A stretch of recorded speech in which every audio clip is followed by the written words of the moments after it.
Central Oregon's Deschutes River winds past the little town of Maupin on its headlong rush to the Columbia. Maupin residents respect the Deschutes because of its swift current and treacherous rapids. They tell stories of hapless adventurers who have challenged the whitewater in rafts, never to be seen again. It's the undercurrents in it, where the water's running over rocks and under rocks, and it gets to spinning in an undercurrent, and you get in that and you can't swim out of it until the river lets you do it, and sometimes it's too late. Pretty risky. That's what it's risky for me anyway. And I think it's risky for the other guys, but they're willing to take their life in their own hands. Well, that's up to them. The river's record of tragedy never seems to dampen the enthusiasm of the daring. Rafters continue to risk their necks at Whitehorse Rapids, the Donkey Hole, and Boxcar Rapids. But almost nobody is thrill-hungry enough to tackle the river's most deadly obstacle, thundering Sherars Falls.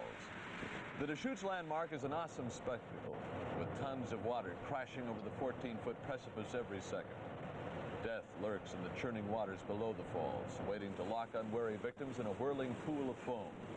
That grim prospect discourages most red-blooded rapids runners, but not all. This month, the lure of danger proved wrong for 5 Portland men. But there is a chance that you might be maimed or lose your life even on this trip. So why are you doing it? Well, we've drifted the Rogue River, the Grand Ronde, we've drifted the Deschutes a couple of times, and we've been able to handle any rapids that we've ever been through. And I don't know, this is really, it's a cheating death affair, but hell, it's not going to be that bad.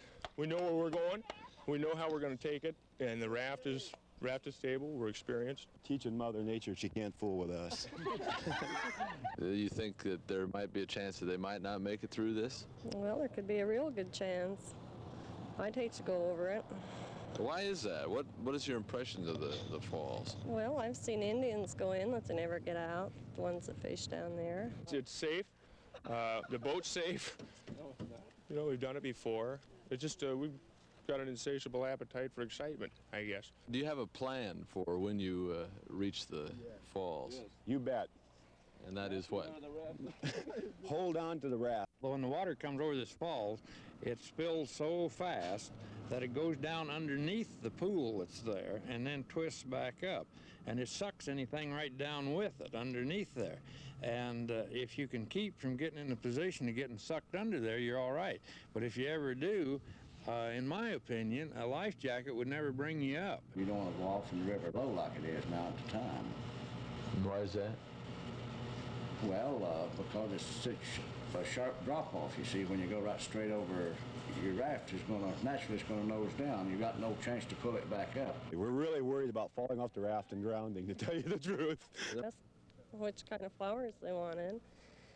And he just kind of laughed and said, well, you only go around in this world once, and I'm going to go around Word swinging. of the quintet's daring plan spread quickly, and as the men sped down the river, a crowd formed. Nobody wanted the rafters to die, of course, but it wasn't to be missed if somebody did. As the spectators stood watch, the raftsmen made a final survey of the falls, then they were off to meet their destiny.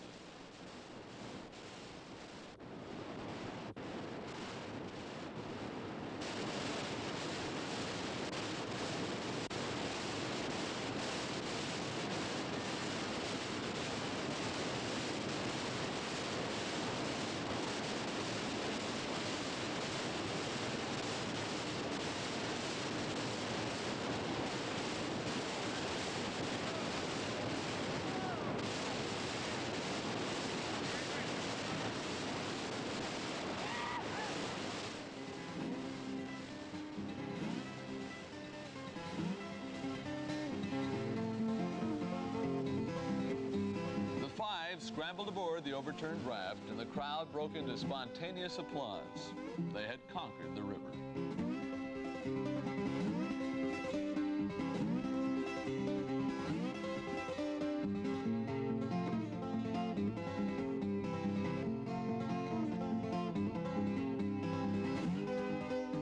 Their reward? Free beer at Maupin's Rainbow Tavern and some memories.